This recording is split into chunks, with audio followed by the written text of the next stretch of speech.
Hello， 大家好啊！又係新一期嘅大眾占卜啦。今次嘅占卜主題咧，關於新一年裏面咧，你要面對嘅挑戰係啊。不知不覺咧，又會嚟到呢個25年嘅年底啦，好快又會去到2026年噶啦，係啦。咁所以喺呢個時候咧，就快去到新一年嘅時候咧，我哋會睇睇嚟緊你會面對咩挑戰呢？咁最重要就係喺牌裏面有冇咩宇宙信息俾到你咧，可以幫助到你咧。咁今日都係相同4個答案啦。由左手邊開始咧，我哋會見到月亮石啦，跟住太陽石啦，跟住粉方解啦，最後一個咧就係黃晶嘅，係啦。4個答案可以深深咁吸一口氣，用你嘅直覺去揀選一隻你認為適合嘅牌嘅，靈光一閃，直覺就會出現噶啦。好，我哋第一隻牌開始解先啦。睇月亮石嘅答案嘅，係啦，揀咗月亮石嘅朋友仔就留意咯。好，月亮石嘅答案。咁咧，你會見到有兩隻牌啦，兩隻牌咧分別係代表住咧意見同埋事實嘅，係啦，意見同埋事實。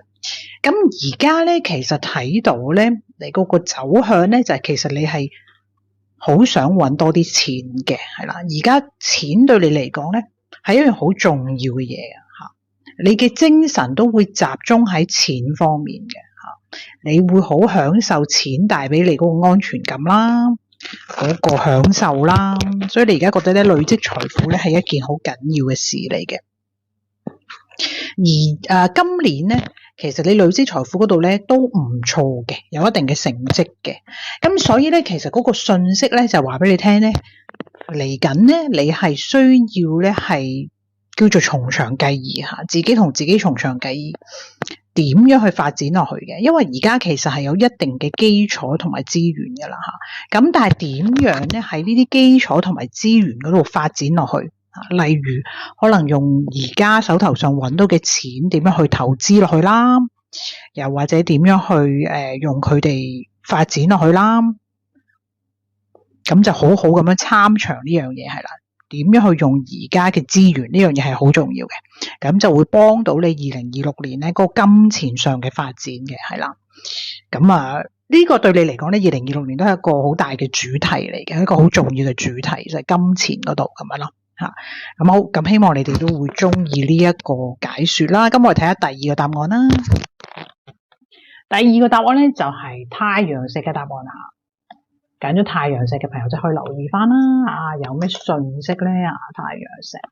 咁太陽石咧都係兩隻劍牌嚟噶，兩隻牌同一個系列嘅，都係劍牌。咁劍牌咧喺頭牌裏面咧就好似唔係咁好嘅牌，大家會覺得好多時劍咧都會出現嗰個影像都係比較煩惱啊、痛苦啊咁樣吓。咁我哋睇呢兩隻牌講乜嘢啊？因為而家其實你咧真係有啲煩惱嘅，而呢啲煩惱咧可以話係有啲自尋煩惱嘅。你而家係好多嘢諗啦，係諗唔開啦，好多焦慮啊、擔心啊、不安咁樣嘅。因為你諗好多假設性嘅問題即係你會將而家遇到嘅問題嘅煩惱再成大咗嘅，成可能2倍、3倍嘅。因為你要諗下，如果件事真係咁樣發展落去，或者呢個關係或者呢個情況發展落去，就會再 worse 嘅，可能會變得更 worse， 或者去到好 worse， 咁你會咁樣諗嘅係啦。咁所以咧就會越諗越多啦，然後咧就覺得冇選擇嘅好重要一樣嘢就係你覺得冇路行咁樣啦。咁所以咧2026年俾你嘅信息咧就係，如果你嚟緊一路咁行落去咧，你2026年咧將會問題更多，就更加覺得轉牛角尖啊，冇路行啊。咁而家咧就有個信息咧係俾翻你嘅，就係講緊咧，其實你係可以放低你嘅身段將自己咧去到一個謙卑啲嘅位咧，然後搜集多啲資訊啊、信息啊，咁你就會咧見到事情嘅真相噶啦，係啦。因為而家你係未見到事情嘅真相嘅，係比較轉牛角尖噶。只要你能夠放低自己，然後肯去打開你嘅心去接受個信息咧，你就會見到事情嘅真相啦。好，跟住咧，我哋繼續講下粉方解嘅答案啦。揀咗粉方解嘅朋友仔留意翻啦，粉方解見到兩隻牌啦，咁呢兩隻咧都係大牌嚟嘅。喺塔羅牌裏邊咧，大牌咧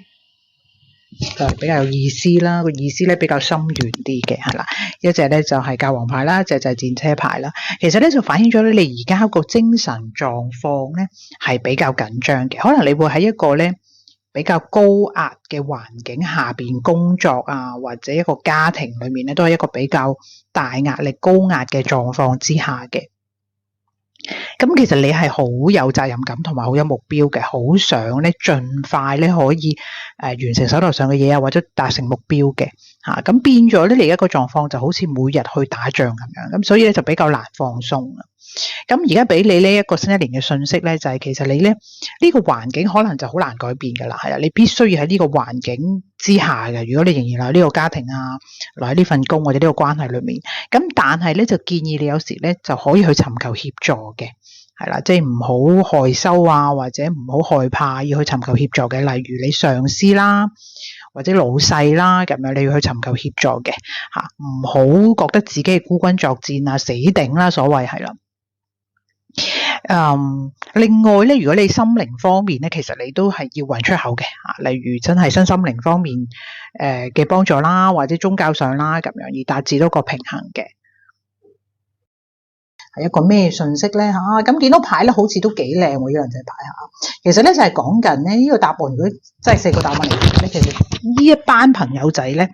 係揀呢個答案嘅朋友仔咧，係真係個狀況好似最好嘅嚇，因為就係最穩定嘅。因為人通常都追求安全感同埋穩定啦。咁你哋而家個狀況比較穩定嘅，無論可能講緊工作也好啦，或者係感情關係啊、家庭關係啦，都係比較穩定嘅。咁俾你哋嘅信息咧，其實下一年嚟講咧，你哋係應該將呢一份穩定、呢份好咧係延續落去嘅，所以反而係唔好心急嘅。你唔好以為而家咁穩定，然後不如你尋求突破啦，然後行急啲、快啲，